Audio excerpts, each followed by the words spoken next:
కదా ముందరికి వచ్చింది అంటే సీసీ రాదు ముందరికి వచ్చింది ఇప్పుడు నేను అంటే వాళ్ళు బాధపడతారు.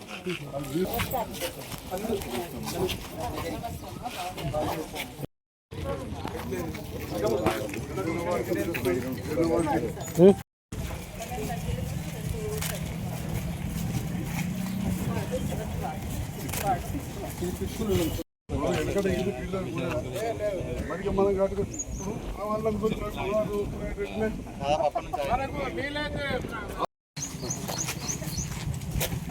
బిల్డింగ్ కూడా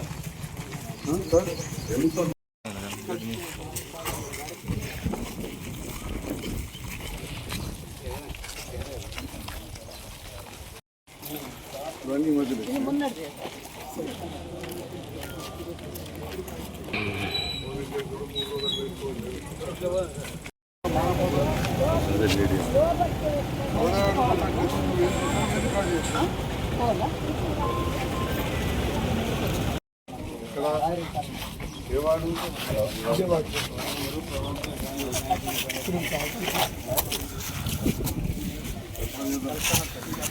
శాంతి బాబు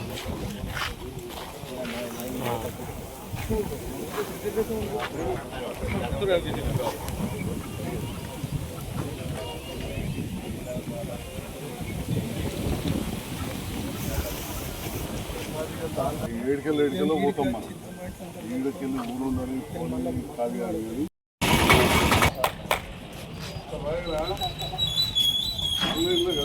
ఏడా మహేందర్ బాబు ఇల్లు కడుతుందా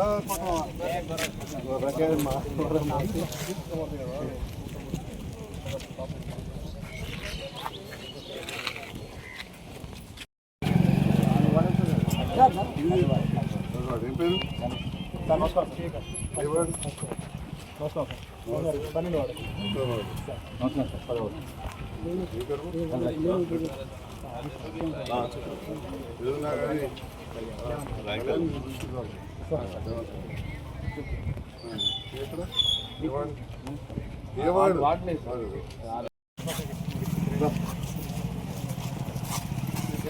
కుర్చీలతో పని లేదు, కుర్చీలు వద్దలే.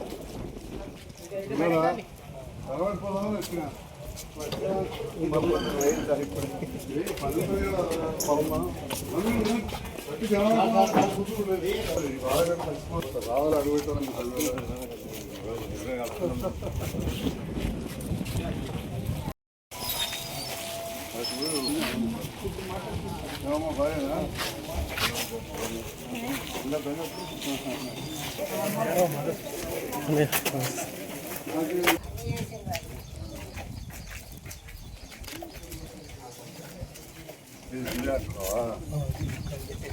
అటు సందీలు ఉన్నాయి, ఇల్లు లేవంటే ఒక బోరు కూడా వేయలేదు. రోజు మా కొడుకు కొన్ని వేసుకున్నాడు.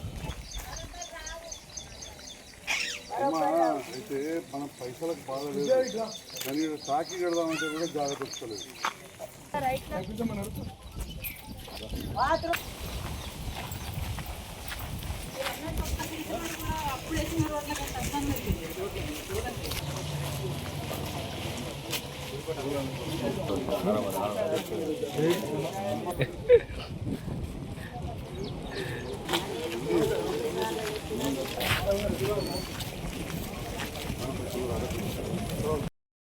కూడా ఎవరు ఫస్ట్ వాడు అంత తిరిగి అందుకే బాగా పాతవాడు పెద్దవాడు ఎంత చేసినా తక్కువ వాళ్ళు ఫస్ట్ వాడు ఇది కత్తిరి సాము లెక్క ఉంటుంది. ఒకటి ఎవరు పర్మిషన్ లేకుండా కట్టినా ఇన్ఫార్మ్ చేయాలి. రెండోది పాతని చూసి ఇంకా తగ్గడ ముందరికి వస్తామంటే నడవదు. కొంచెం చెప్పుర్రి 3 ఫీట్లు వెనుకోమన్నారు. ఇప్పుడు 6వ వాడు ఎవరికి ఇక్కడ కొత్తగా వచ్చినావు కావచ్చు, రంగరంగ కూడా చూపించుకుంటూ వచ్చింది. పాతోడు కట్టిందని కూడా గదన్నర ముందరికి వచ్చింది. కాలం మారింది, వెనుకోవాలన్నా ఇంకా ముందరికి వస్తే ఎట్లా తిన్నారా? ఏదైనా కానీ మంచిగా ఉన్నది, ఇంకా మంచిగా మెయింటైన్ చేయాలి. మా వంతుగా చేద్దాం. గతంలో కూడా ఆగిపోయిన పైసలు ఇప్పించిన కాంట్రాక్టర్ తెచ్చినాం. కొద్దిగా ఇంజనీరింగ్ వాళ్ళు నాణ్యత సరిగా చూసుకోలేదు, బాధాపరంగా ఉన్నది మాట మాట్లాడుతున్నాం. మన ఆయనే కమిషన్ తీసుకునే లీడర్ కాదు, నాకు అవసరం లేదు. ఎట్లా జరిగిందో పర్యవేక్షణ అది మీ డిపార్ట్మెంట్ కాదు, పంచాయతీరాజ్ ఉంటే వాళ్ళకి కూడా ఆల్రెడీ పోలీసు మందులు ఇచ్చాం. ఇక ముందు జరిగేటప్పుడు కూడా మీరు కూడా కొంచెం ఇప్పుడు 15 కోట్లు వచ్చింది అన్న ఎవరికి నేను 2 నెలలు పడుతుంది వేసేటప్పుడు క్యూరింగ్ అప్పుడు మట్టి కట్టలు వేసి కట్టినట్టు నాణ్యత ఉంటుందా లేదా ఇరుడింత ఇంటి కట్టంగా ఆన్లైన్లో చూసుకోలే కదా.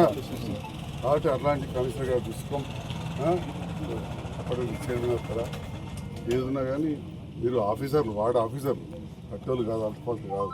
ఒక మంచి డిసిగ్నేషన్ ఉన్నది కాబట్టి శానిటేషన్ ఎలక్ట్రిసిటీ అన్నీ చూసుకొని ఎక్కడెక్కడైతే కరెంట్ స్తంభాలు అవసరం ఉంటాయి అవన్నీ కూడా మీకు మంచి అనుభవం వచ్చి ఉంటుంది. రాజకీయ నాయకులకు కొంచెం మాకు పార్షాలిటీ ఉంటుంది, మీకేముండదు. మీరు కూడా మళ్ళీ కూడా బురికి అవసరం ఉన్నాయి ఏంటనేది అన్నీ నోట్ చేయించి లక్ష్మి గారికి ఈ గారికి రాయించేయండి. ఎక్కడ పెద్ద ట్రైన్ వీలైనంత ఇప్పుడున్న 15 కోట్లలో ఎంత వీలైతే అంత చేద్దాం. మళ్ళీ కూడా తీసుకొద్దాం. ఇప్పుడైతే రకంగా మంచిగా ప్లాన్ చేసుకుందాం. ఓకే విన్నారా? కాబట్టి మంచిగా పారిశుద్ధం ఇట్లా మెయింటైన్ చేయాలి. మీ పబ్లిక్ హెల్త్ వర్కర్స్ మీ పారిశుద్ధ కార్మికులకు కూడా నా అభినందనలు చెప్పారు.